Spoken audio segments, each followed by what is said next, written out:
Hello everyone, it's Old Guardian here, and this is the latest hype deck, recommended by many popular streamers. This is the Lock and Load Hunter, and this has got to be the best thing since sliced bread. Sadly, this is a facts-based channel and not a hype channel, so we're going to take a bit more rational look at the deck. So Lock and Load Hunter, this is a sub 50% win rate deck. This is not a deck that you really want to play. It is like a Face Hunter deck, except that it's worse. And Lock and Load itself is by far the worst card in this deck, boasting drawn win rates in 30% range. Which is so bad that it's really remarkable how any card can ever be so bad. The difference between that card and the rest of the deck is like more than 10 percentage points, so that's just remarkably awful. But what is more interesting is, can we learn something from this deck? Because often when popular streamers start to play some weird bad decks, there are some interesting card inclusions in those decks, and then we get a lot of statistics on those cards so we can evaluate their performance better than we have been able to do before. So is there something that we can learn from this? Well, the first thing that we can learn from Lock and Load Hunter is that putting in a ton of one-cost spells is actually going to make your Golgar Backrunner very, very strong. Golgar Backrunner is already strong in Face Hunter, and in this deck it is even better. That of course means that the deck is highly dependent on getting Golgar Backrunner, and there's no way to tutor for it, so yeah, good luck. So there's upsides and there's downsides. Then we can examine how the deck differs from the regular Face Hunter lists. There are no piercing shots here, no imprisoned Felmals, no knife fenders, no arcane shots. These are currently some of the lowest performing cards in Face Hunter, so if valid substitutes for these cards can be found, that could improve Face Hunter as an archetype. And that is interesting. First of all, we can rule out a couple of cards that have been included in this deck. Lock and Load is abysmal. It's so bad that I have never seen a card as bad compared to the rest of the deck, ever. And another really bad card is Moonfang. Moonfang was already popularized earlier by other popular streamers in Face Hunter decks.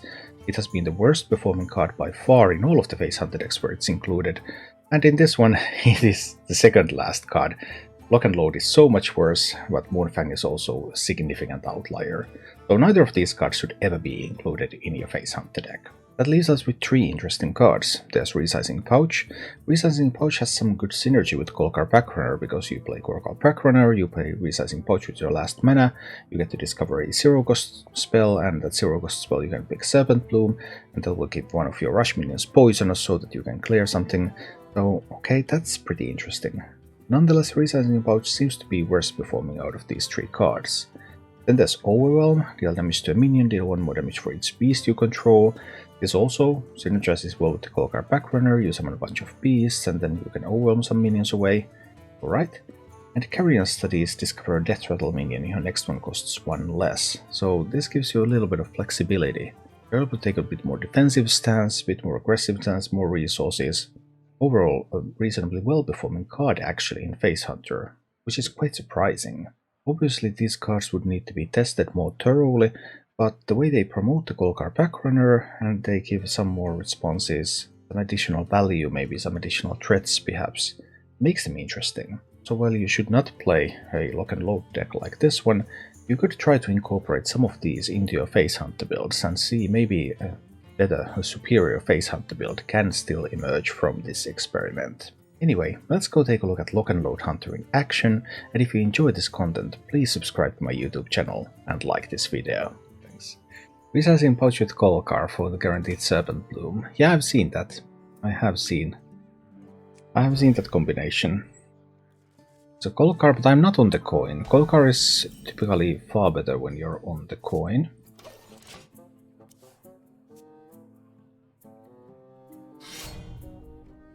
Okay.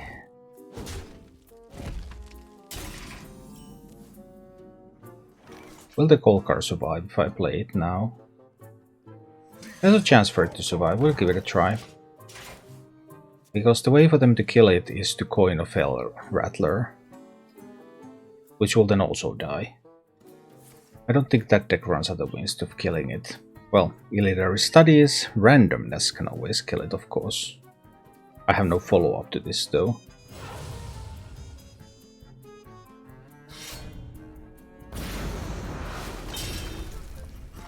Okay, randomness was able to kill it. Ouch. not looking too promising right now.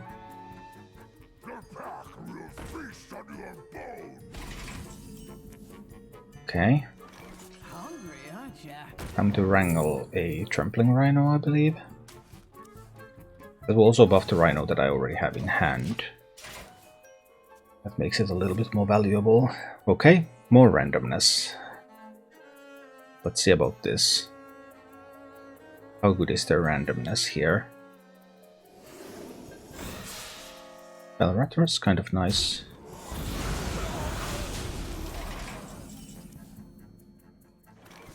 I can most likely kill the rhino. I haven't had Mankrik yet. This will draw quick shot of Scavenger's Ingenuity. We'll just trample a little, see what happens. Yep, that one will be able to kill my rhino. Or that can kill my rhino, random can kill it too. Well, that sucks. Now we're looking for an explosive trap, I believe. There it is. Just hero power. Okay. So we get to kill those ectoplasms. Get the procs from them. This Demon Hunter deck doesn't have a lot of 2 health minions. But it has some. That's annoying. Well, I spend an overwhelm on it. Possibly. Rhino this one, that deals 5 to the dome. I could afford to take 2. I'm going to try track for that Mankrik. There's the Mankrik. Then it's the Rhino. We're going to overwhelm into that one. Actually, now I can just use the Rhino to kill that one. It will of course heal them a little, but also damage them a little. And then I can use this one. And then I can get back tactics. Okay, next turn I can play Mankrik and Barak. If they have the 7 drop that summons a bunch of Death Rattle minions, I suppose that will win the game for them here. But if they don't have exactly that card, we might still be in this. I've seen 1 Fell Rattler. There's still a bunch of Rush minions in the deck. The Death Speaker almost certainly wins. But other cards than the Death Speaker might not be strong enough.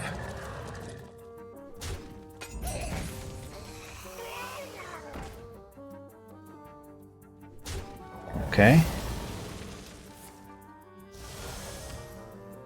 They don't have the Death Speaker, because Death Speaker would have won this game. But no Death Speaker means that now I'll play Mankrik. And I follow that up with Barak. See, good tracker instantly finds Mankrik's wife.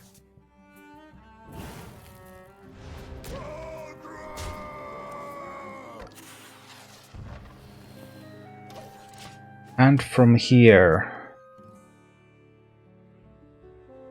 we should be able to win this. Unless that top deck card is the Death Speaker. Death Speaker top deck could still win the game for them. I currently have 9 from hand.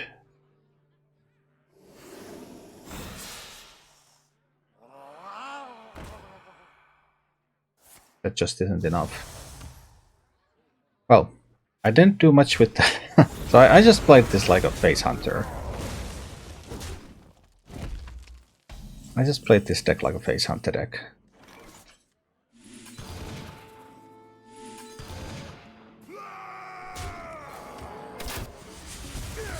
But I mean, what other way can you really play? This lock and load it's not really a card in this deck. It's like, this lock and load is more like a YouTube title, you know. Its purpose in this deck is not to be useful. It's to get clicks. Let's go. I also have a lock and load. Look at that. Let me work my magic.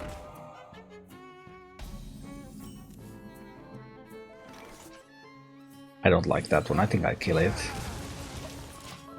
I'm not taking 3 or 4 to the face next turn.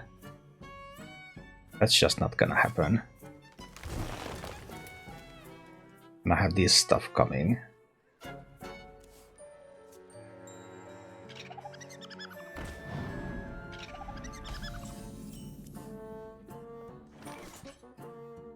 Not enough mana yet.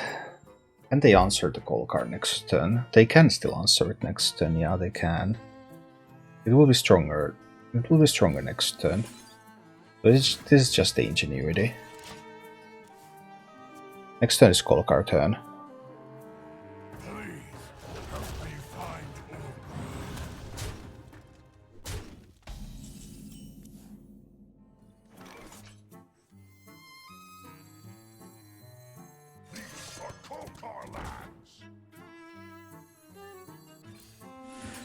Let's lock and load.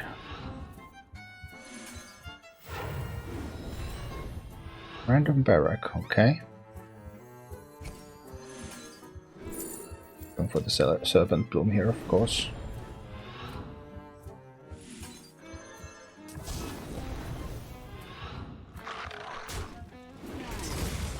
So we can clear these. So now I have a Prospector's Caravan, a Hellbore, a Barrack Kodo Vein. They have a Kolkar Backrunner too. And they have a resizing pouch. The ridiculousness of this is crazy.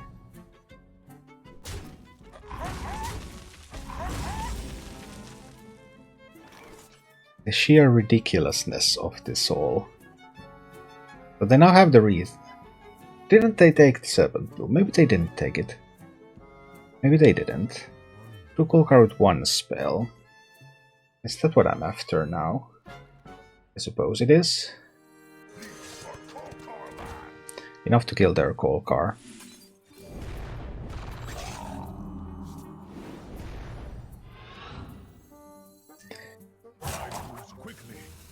I need to kill their Kolkar here. That's the question between Hellbore and the Cub. I think we'll go with the Hellbore. Now there's a 50% chance that the Cub gets the buff. Oh no, not Olgra. Ouch. That was a bit too good. That was just a little too good. Oh dear. A 3-7 in a game like this can really swing it. Oh yeah, they had 1 mana left, of course, yeah, sure. The 3-7 in a game like this can really swing the game around. So that's some sad times there.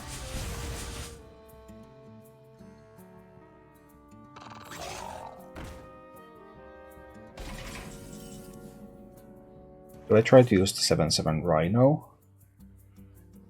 It still has 4 health left. I think I need to use it. Use that to kill that one and this one to kill that one. It still has 4 health left. 4 health isn't that simple for Hunter to deal. They have 3 cards. Let me work my magic. Not like they have a ton of options available there. Now any spell and then they can... But they still have to face tank it. Unless they have a Rhino. They have 2 quick shots in hand. Oof. It was tough.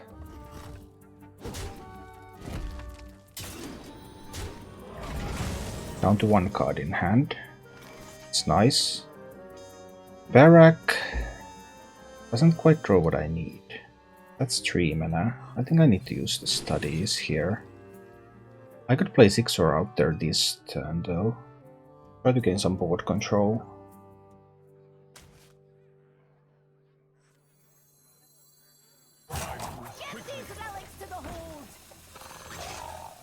I think I need to do it like this. I don't expect the caravan to live. So there's no reason to hold back minions in hand when I don't expect the caravan to be able to buff them anyway. I won't really be able to use my quickshot to draw, because Barak will draw most stuff.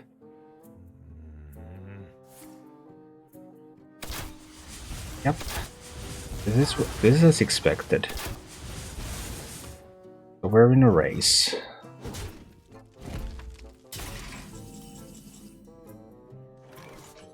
Are we fast enough in this race?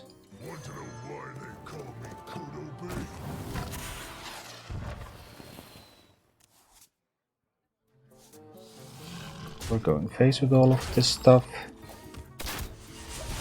They're at 13. I have 6, 7, 8. I have 9 from hand, so this is a lethal setup. They have 3 on board. Quickshots have been used. I don't think they have 8 from hand. They haven't had any buffs yet.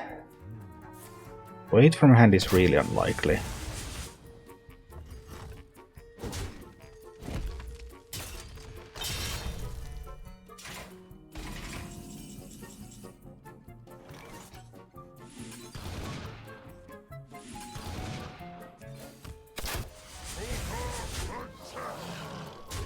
Boom.